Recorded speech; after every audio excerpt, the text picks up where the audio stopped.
കാന്താരി തിങ്കളും കലിപ്പൻ പാച്ചുവും. രചന മാധുര്യ. അവതരണം ഷാഹുൽ മലയിൽ. എഡിറ്റിംഗ് ഷിരീജ് പൂനൂർ. ഇവരുടെ ഈ റൊമാൻസ് ഒക്കെ കണ്ണിൽ പെടുമ്പോൾ കൊതിയായിട്ടൊന്ന് വേഗം കല്യാണം കഴിക്കാൻ വേണ്ടി തിങ്കളുടെ അടുത്തേക്ക് ഇത് പറയാൻ പോയാറുണ്ട് ചെക്കൻ. എന്നിട്ട് എന്തെങ്കിലും നടപടിയുണ്ടോ? അതുമില്ല. ദേ ഇന്നേക്കിപ്പോൾ അവളോട് ഇഷ്ടം പറഞ്ഞിട്ട് 6 മാസമായിരിക്കുക. അന്നത്തെ അവന്റെ വെല്ലുവിളിയുടെ അവസാന ദിവസം. ഇനി ഞാൻ കാരണം ക്യാരറ്റ് ഇന്നായിരിക്കണ്ട.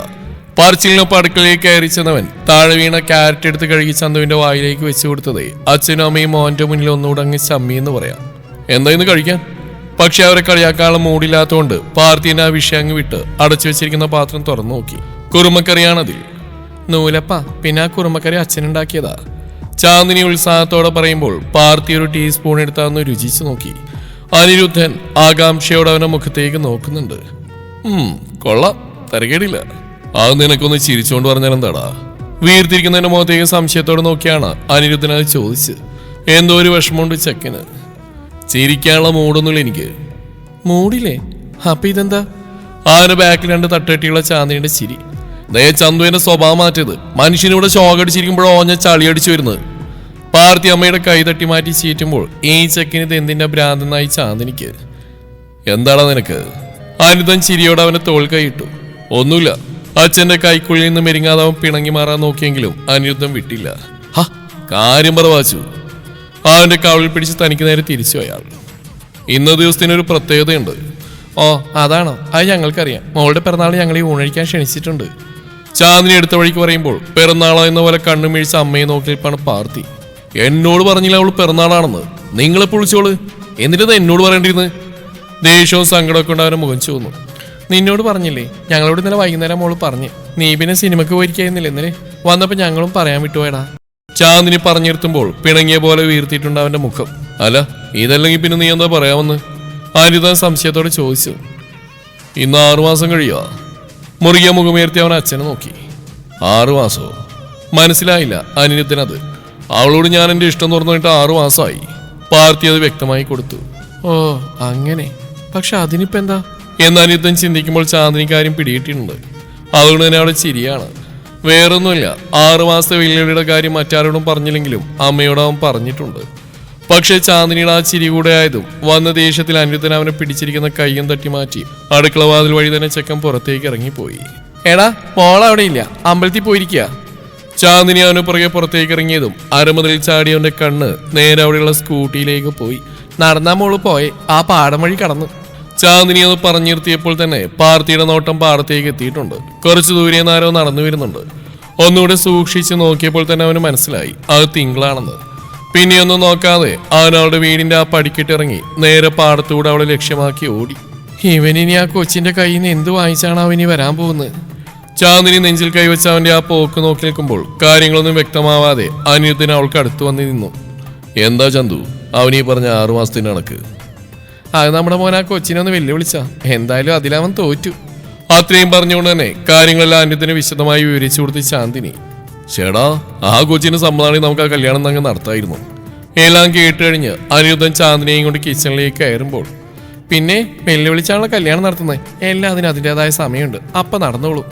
പറച്ചിലിനൊപ്പം അനിരുദ്ധൻ ഇടുപ്പിലൊരു നുള്ളും കൊടുത്ത് ചന്തു. മുന്നോട്ട് പോകുന്തോറും പാർത്തിയുടെ കണ്ണിൽ തിങ്കളുടെ രൂപം കൂടുതൽ വ്യക്തമായി. ഒലിവ് ഗ്രീൻ നിറത്തിലുള്ള ഒരു ധാവണിയാണ് അവളുടെ വേഷം. അവൾ അങ്ങനെ ഒരു കോലത്തിൽ കണ്ട് ചെക്കൻ്റെ ഉള്ളം ചെറുതായി ഒന്ന് തണുത്തിട്ടുണ്ട്. അരയോളം ഒഴിഞ്ഞു കിടക്കുന്ന മുടിയിഴകളും ഒരു കൈയിൽ ധാവണിത്തുമ്പവും മറുകൈയിൽ ഇലച്ചീന്തിൽ അമ്പലത്തിലെ പ്രസാദവും അടക്കി പിടിച്ചിട്ടുണ്ട് അവൾ. അപ്പുറത്ത് പാടവും ഇപ്പുറത്ത് കായലുമാണല്ലോ. അതുകൊണ്ട് സൂക്ഷിച്ച് താഴെ നോക്കിയാണ് പെണ്ണിനെ നടപ്പ്. മുന്നിൽ വരുന്നവനെ അവൾ കണ്ടില്ല. അവൾക്ക് അടുക്കെത്താറായതും പെണ്ണിന് 2 നല്ല വാക്കുകൾ പറയാനുള്ള കലിയോടെ വാശിയോടെ പാഞ്ഞു വരുന്നവന്റെ കാലുകൾക്ക് പതിയെ വേഗത കുറഞ്ഞു. തിങ്കൾ ആരോ തന്റെ അടുത്തേക്ക് വരും പോലെ തോന്നി. മുഖമുയർത്തി നോക്കിയതും അവൾ തന്നെ കണ്ടെന്നറിഞ്ഞ ആ പാടത്തിന് നടുക്കായി പാർത്തിയുടെ ചുവടുകൾ നിലച്ചു. അവൾ പക്ഷെ അവനെ കണ്ടിട്ട് യാതൊരു ഭാവമാറ്റവും ഇല്ലാതെ മുന്നോട്ട് തന്നെ നടന്നു. എന്നാൽ അവനടുക്കിലെത്തിയതും തന്നെ കടത്തിവിടാതെ വഴിമറഞ്ഞു നിൽക്കുന്നവനെ തിങ്കൾ മുഖമുയർത്തി നോക്കി. വലിഞ്ഞു മുറുകിയിരുന്ന അവന്റെ മുഖം നല്ല ചൂടിലാണ് അവനെന്ന് അവൾക്ക് മനസ്സിലായി. പക്ഷെ തിങ്കളത് കാര്യമാക്കിയില്ല. ഇന്നിന്റെ പിറന്നാളാണല്ലേ? കടുപ്പ് നിറഞ്ഞവന്റെ ചോദ്യം. അതെ. തിങ്കൾ തലയാട്ടി. എന്നിട്ട് നീ എന്താ എന്നോട് പറയാതിരുന്നേ? എന്റെ അമ്മയോടും അച്ഛനോടും പറയാം, എന്നോട് പറയാൻ പറ്റില്ല അല്ലേ? അത്രയ്ക്ക് പരിഭവവും ദേഷ്യം കൊണ്ട് കടുത്തു പോയിട്ടുണ്ട് അവന്റെ ശബ്ദം. ഇന്നലെ രാത്രിയാ ഞാൻ അങ്കിളിനോടും ആന്റിയോടും പറഞ്ഞ്. നിന്നോട് പറയാൻ നീ അവിടെ ഉണ്ടായിരുന്നില്ലല്ലോ. ഭക്ഷണം കഴിക്കാൻ എല്ലാവരും ഒരുമിച്ച് ഞാൻ ക്ഷണിച്ചു. തിങ്കൾ ശാന്തമായി തന്നെ പറഞ്ഞിട്ടും അവന്റെ ഭാഗത്തിന് യാതൊരു മാറ്റവും ഇല്ല. ഇന്നലെ ആ മെസ്സേജ് അയച്ചപ്പോഴെങ്കിലും നിനക്ക് പറയാൻ തോന്നിയില്ലല്ലോ. എത്ര നേരം വരെ നമ്മൾ ചാറ്റ് ചെയ്തു? അതിന് മറുപടിയൊന്നും കൊടുക്കാതെ തിങ്കൾ അവനെ കടുപ്പിച്ചെന്ന് നോക്കി. ചാറ്റ് ചെയ്യുന്നുള്ളത് ശരിയാ, അവൻ മാത്രം. അവൻ നാളെ ഞാൻ വെല്ലുവിളിച്ച് 6 മാസം കഴിയുകയാണ്. കല്യാണം നടന്നില്ലെങ്കിൽ വേണ്ട, ഇനിയെങ്കിലും ഒന്ന് ഇഷ്ടമാണെന്നെങ്കിലും പറയടിയെന്ന് പറഞ്ഞിട്ട്. സത്യം പറഞ്ഞാൽ അവനന്ന് വെല്ലുവിളിച്ചൊക്കെ തിങ്കൾ മറന്നിരുന്നു. പാർത്തി അതൊക്കെ മറന്നാണ്. പക്ഷെ ഫോണിലെവിടെയോ അവൻ അന്നത്തെ ഡേറ്റ് കുറിച്ചിട്ടിരുന്നു. 2 ദിവസം മുമ്പാണ് അവനത് കണ്ടത്. അതിലൊന്നും വലിയ കാര്യമില്ല. അന്നത്തെ ഒരു വാശിക്ക് പെണ്ണിനോട് എന്തൊക്കെയോ വിളിച്ചു പറഞ്ഞല്ലേ എന്നൊക്കെ അവൻ സ്വയം വിചാരിച്ചെങ്കിലും പിന്നെ നെഞ്ചിലൊരു വിങ്ങൽ. വേറൊന്നുമില്ല, ചെക്കൻ്റെ ഉള്ളിൽ ഈഗോ ഒന്ന് ഹേർട്ടായതാണോ? പിന്നെ അവൾക്ക് തന്നോട് ചെറുതെങ്കിലും ഒരു ഇഷ്ടമുണ്ടെന്ന് അവൻ ഉറപ്പല്ലേ? അങ്ങനെയാണെങ്കിൽ ഒന്ന് തുറന്നു പറഞ്ഞൂടെ അവൾക്ക്? വെല്ലുവിളിയിൽ ജയിച്ച പോലെ ഒന്ന് സന്തോഷിക്കാലോ.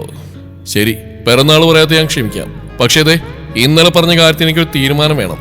അത് കിട്ടാന്ന് തന്നെ ഞാൻ വീട്ടിലെ തങ്കി. ഉള്ളിലുള്ളതൊന്ന് തുറന്ന് പറയടി വേണ്ടേ? പാർത്തി തന്നെ ദേഷ്യമൊക്കെ തൽക്കാലം മാറ്റിവെച്ചാണ് അത് പറഞ്ഞ്. നീ മാറിക്കേ പാർത്തി, എനിക്ക് പോയിട്ട് ഒരുപാട് പണിയുള്ളതാ. പെണ്ണവനെ കണ്ണ് ഉറപ്പിച്ച് നോക്കി അവന്റെ അരികെ പറ്റി പോവാൻ നോക്കി. എങ്കിലും പറയാതെ വിടില്ലെന്ന മട്ടിൽ പാർത്തി അവൾ നീങ്ങുന്നതിനനുസരിച്ച് കൂടെ നീങ്ങിയതും മാറിയ നീ എന്നൊരു പറച്ചിലോടെ അവനെ തള്ളി മാറ്റി അവൾ അങ്ങ് പോയതാണ്. പക്ഷെ പാർത്തിയുടെ കാലിൽ തട്ടി ആഞ്ഞു പോയവന്റെ ദേഹത്തിടിച്ച് അവളങ്ങ് കായലിലേക്ക് പോയി വീണതും അവൾ തട്ടിയ തട്ടിൽ നേരുന്നവൻ അയ്യോ എന്നൊരു നിലവിളിയോടെ തലയിൽ കൈവച്ചു. അടുത്ത നിമിഷം മറ്റൊന്നും ചിന്തിക്കാതെ അവനും വെള്ളത്തിലേക്ക് എടുത്തിയാടി. പക്ഷെ മുങ്ങിയിട്ടും പെണ്ണിനെ കാണാനില്ല. ഈ ഭാഗത്താണ് അവൾ വീണത്. ഇത്ര പെട്ടെന്ന് അവൾ എവിടേക്ക് പോയി? മുങ്ങിപ്പോവുകയാണെങ്കിൽ താഴെ കാണണം, പൊങ്ങിയാണെങ്കിൽ മുകളിൽ കാണണം. എവിടെയും കാണുന്നില്ലല്ലോ അവളെ. പാർത്തിയുടെ ജീവനൊരു നിമിഷം നിലച്ചുപോയി. തങ്കി! വെള്ളം തട്ടിത്തെറിപ്പിച്ച് അവന്റെ അലർച്ച അവിടെ വരുമ്പോൾ വെള്ളത്തിനടിയിലായിട്ട് പോലും ആ ശബ്ദം അവൾ കേട്ടു. പക്ഷേ കുറച്ചൊന്നും അവനെ കളിപ്പിക്കാൻ തന്നെ അവൾ തള്ളിയിട്ടതിന്റെ ചെറിയൊരു വാശിയിൽ അവന്റെ കൺവെട്ടത് പൊങ്ങാതെ വെള്ളത്തിനടിയിലൂടെ മുങ്ങാൻ കുഴിയിട്ട് നീന്തിപ്പോയി. അവന്റെ പിന്നിലായി അവൾ പൊങ്ങുമ്പോൾ പാർത്തി പിന്നെ അവൾ അന്വേഷിച്ച് മുങ്ങി. അടിയിലൊന്നും പെണ്ണിനെ കാണാതെ വീണ്ടും അവൻ പൊങ്ങിയതും അവന് നീക്കം മനസ്സിലാക്കി തിങ്കൾ അപ്പോഴേക്ക് മുങ്ങി തന്നെ നീ. വീണ്ടും പാർത്തി അവളെ നോക്കി ആ ജലാശയത്തിന് ആഴങ്ങളിലേക്ക് ഉള്ളിൽ നിറഞ്ഞ പരവേശത്തോട് ഊളിയിട്ട് പോയിക്കൊണ്ടിരിക്കുകയാണ്. പേടികൊണ്ട് അവന്റെ ഉടൽ വിറച്ചു. പക്ഷെ ഒത്തിരി ദൂരെയല്ലാതെ ചുവന്ന കുപ്പികളണിഞ്ഞ നീണ്ടു മെലിഞ്ഞ കൈകൾ അവന് മുന്നിൽ ദൃശ്യമായതും ചെക്കന്റെ കണ്ണുകൾ വിടന്നു. അടുത്ത നിമിഷം തന്നെ തളർന്നുപോയവന്റെ കൈക്കും കാലിനും വേഗത കൂടി. പാർത്തി വരുന്ന കണ്ടിട്ടും പെട്ടെന്ന് വെള്ളത്തിന് മുകളിലേക്ക് വങ്ങാൻ അവൾക്ക് പറ്റിയില്ല. നിമിഷ നേരം കൊണ്ട് തിങ്കളുടെ അടുത്ത് പാർത്തി എത്തിയതും ആളുടെ വിരലുകൾക്കിടയിലൂടെ അവന്റെയും നുഴഞ്ഞു കയറി. ഒറ്റപ്പിടിയിൽ പെണ്ണിനെ തന്നിലേക്ക് വലിച്ചു ചേർക്കുന്ന നേരം അഴിഞ്ഞുലഞ്ഞുപോയ ധാവണിക്കുള്ളിലെ ഉടലിനെ അവൻ ചുറ്റി വരിഞ്ഞ് കഴിഞ്ഞിരുന്നു. തിങ്കളുടെ കണ്ണ് രണ്ടും മിഴിഞ്ഞു. പാർത്തിയുടെ നെഞ്ചിൽ പിടിച്ച് അവൾ ശക്തിയിൽ തള്ളി. അവന്റെ കൈക്കുള്ളിൽ തന്നെ കിടന്ന് കുതറി തെറിച്ചു പെണ്ണ്. അന്നേരമാണ് അവൾ തന്നെ കളിപ്പിച്ചാണെന്ന് പാർത്തിക്ക് മനസ്സിലായത്. ഇതുവരെ താൻ അനുഭവിച്ച പ്രയാസം, പ്രാണൻ പോയ പോലെ മെയ്യും മനവും നിലച്ചുപോയ നിമിഷങ്ങൾ. അടുത്ത നിമിഷമുള്ളിൽ നുരഞ്ഞു പൊന്തിയ വാശിയോടെ ദേഷ്യത്തോടെ അവൾ അടക്കി കൂട്ടിപ്പിടിച്ചവൻ മുന്നോട്ട് കുതിച്ചു. തിങ്കൾ ഇപ്പോഴും അവന്റെ പിടി പിടിവിക്കാൻ നോക്കുന്നുണ്ട്.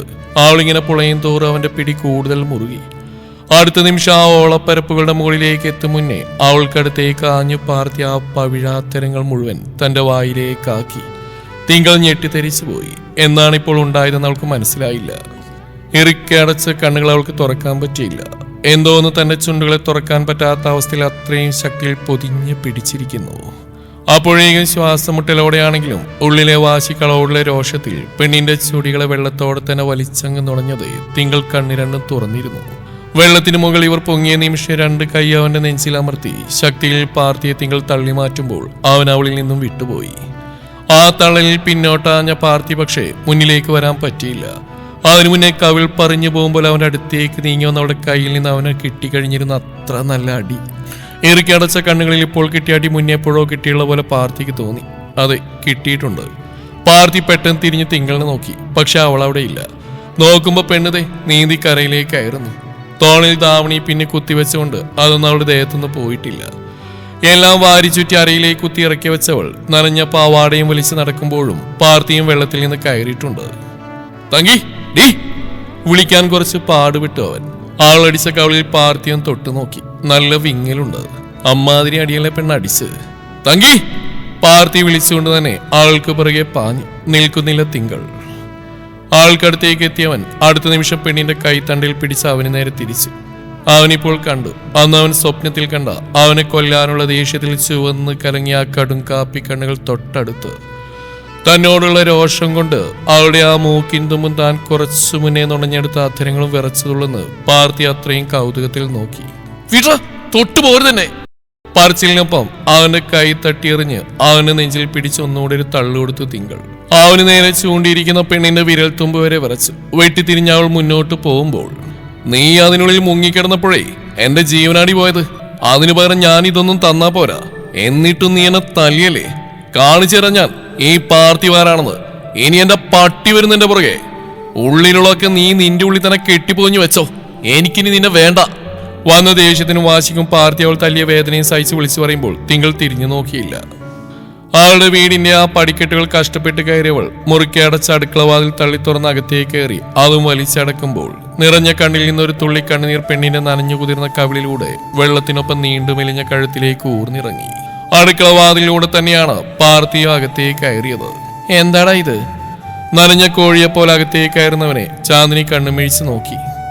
കായലിൽ വീണതാ. കടുത്തവന്റെ സ്വരം. എങ്ങനെ? ഇനി അമ്മയ്ക്ക് വേണ്ടി ഞാൻ ഒന്നുകൂടെ വീണ് കാണിക്കണോ? അലറിക്കൊണ്ടുള്ള പറച്ചിലും ചവിട്ടിത്തുള്ളി അവനവന്റെ മുറിയിലേക്ക് കയറിപ്പോയതും യൂണിഫോം ധരിച്ച സ്റ്റേഷനിലേക്ക് പോകാൻ റെഡിയായി. എന്താ ചന്തു അത്?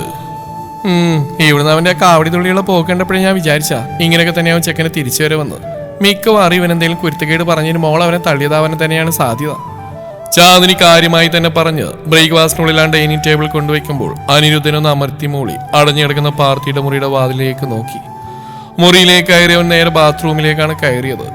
ഷവറിന് ചുവട്ടിൽ ഒരു 5 മിനിറ്റോളം നിന്ന് കുളിച്ചിറങ്ങി ഡ്രസ്സ് മാറിയവൻ കണ്ണാടിയിൽ നോക്കുമ്പോൾ 2 കണ്ണുകൾ അവന്റെ ചുവന്നിട്ടുണ്ട്. കൂടെ അവൾ അടിച്ചു വരത്തിയ കവളിൽ ചെറിയ പാടുമുണ്ട്, വിങ്ങലുമുണ്ട്. ഷേവ് ചെയ്തിട്ട് അധികമാവാത്തോണ്ട് മുളച്ചു വരുന്ന ചെറിയ കുറ്റിത്താടിക്കുള്ളിലൂടെ കാണുന്ന ചുവന്ന നിറം. പാർട്ടി അവന്റെ സൺക്രീം എടുത്ത് കുറച്ചുകൂടെ മുഖത്ത് തേച്ച് വെച്ചു. കണ്ണു നടച്ച് മുന്നിലെ കണ്ണാടിക്ക് മുമ്പിൽ കുറച്ചു നേരം കൈകുത്തി നിന്നവൻ പിന്നെ ആ കണ്ണുകൾ തുറന്ന് ആദ്യം അവൻ നോക്കിയത് അവന്റെ ചുണ്ടിലേക്കാണ്. ഇത്ര നേരം മുറുകിയിരുന്ന അവന്റെ മുഖമയഞ്ഞു, ചുണ്ടുകൾ വിടർന്നു.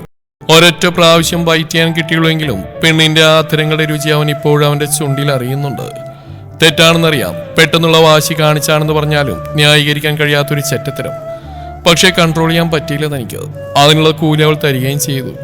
പക്ഷെ പിന്നെ എന്തിനാ അവളിങ്ങനെ ഇടഞ്ഞു നിൽക്കുന്നേ? അതിൽ നിയന്ത്രണം വിട്ട് ഞാൻ എന്തൊക്കെയോ പറഞ്ഞത്. അല്ലാതെ എൻ്റെ തങ്കിയെ വിട്ട് ഞാൻ എങ്ങോട്ട് പോവാനാ? തൻ്റെ വെല്ലുവിളികളൊന്നും നടക്കാത്തല്ലേ? അതിൽ തന്നെ ഈ പറഞ്ഞങ്ങ് ഒഴുകിപ്പോവും. പക്ഷേ അത്ര പെട്ടെന്ന് നീ പാർത്തി തോറ്റേരില്ല മോളെ. നോക്കട്ടെ, ഇത്രയും നാൾ പിറകെയാണെന്നല്ലേ ഞാൻ. ഇനി താൻ പിണങ്ങിയാൽ ഏതെങ്കിലും വിധത്തിൽ അവളെ അത് ബാധിക്കുന്നുണ്ടോ എന്നും അറിയണ്ടേ? ഇനി ബാധിക്കുന്നില്ലെങ്കിൽ വേണ്ട, വീണ്ടും ട്രൈ ചെയ്യാം. അങ്ങനെ ഈ പാർട്ടിയെ തോൽപ്പിക്കാന്ന് ആരും വിചാരിക്കണ്ട. ഇതിൽ ഞാൻ തന്നെ ജയിക്കും.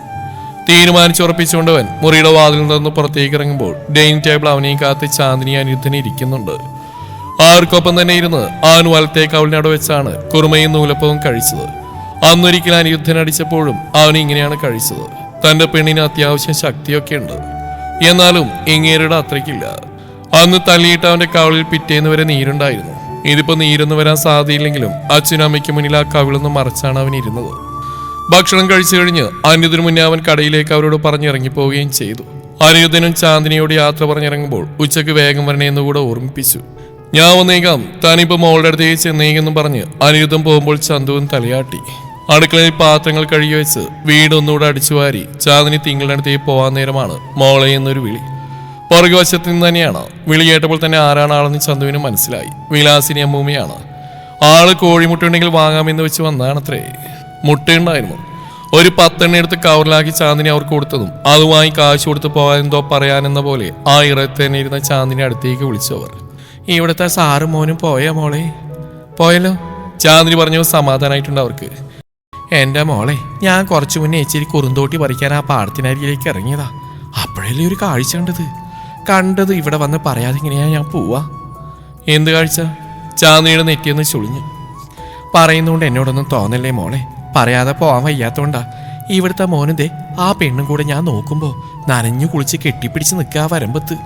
ഈ കണ്ട നാട്ടുകാർ പലതും പറഞ്ഞു നടന്നപ്പോഴും എനിക്കറിയായിരുന്നു ചാന്ദിനി മോളെ ഇവിടുത്തെ പയ്യൻ അതുപോലൊന്നും അല്ലെന്ന്. പക്ഷെ ഇത് നേരിട്ട് കാണുമ്പോൾ ഞാനിങ്ങനെ വിശ്വസിക്കാണ്ടിരിക്കുക.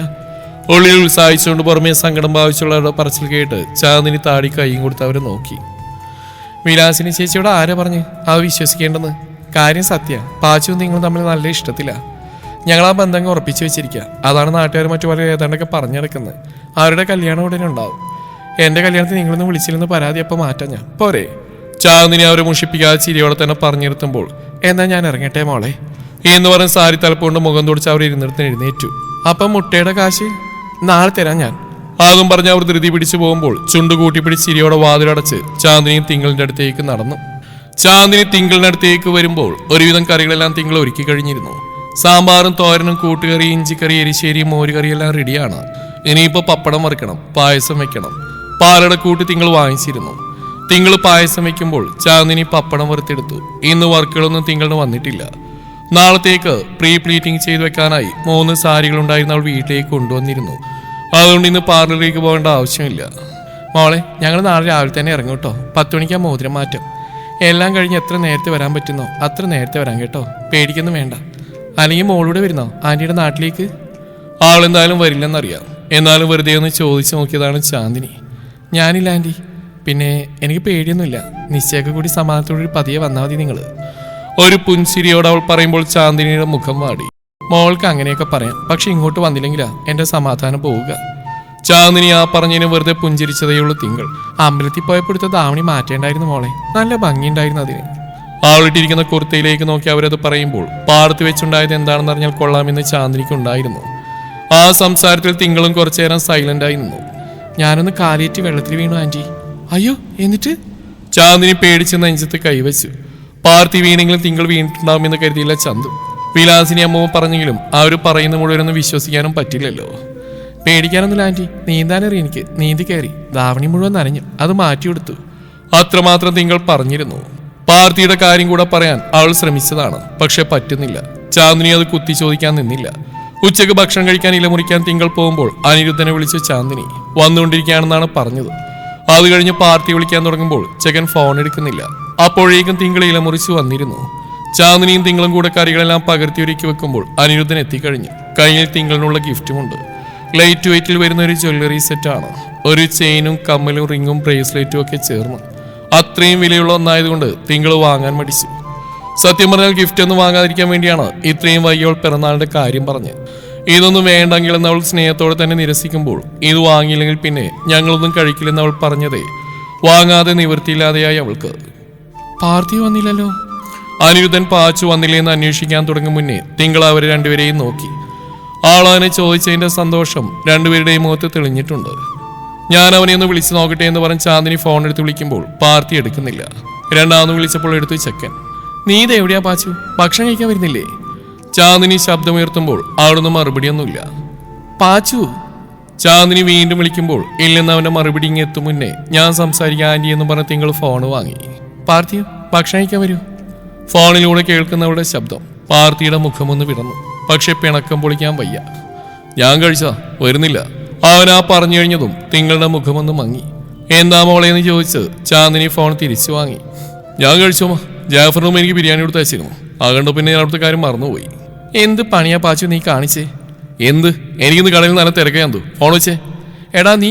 ആന്റി വേണ്ട, കുഴപ്പമില്ല, നമുക്ക് കഴിക്കാം. തിങ്കളാ പറഞ്ഞ പാർത്തിയും കേട്ടു. അവൻ ഫോണും വെച്ചു. വലിഞ്ഞു മുറിയ മുഖത്തോടെ ജയഫർ അന്നേരം കണ്ണും വീഴ്ച നിൽക്കുകയാണ്. തുടരും ഈ കഥയുടെ ബാക്കി ഭാഗം നാളെ ഇതേ സമയം.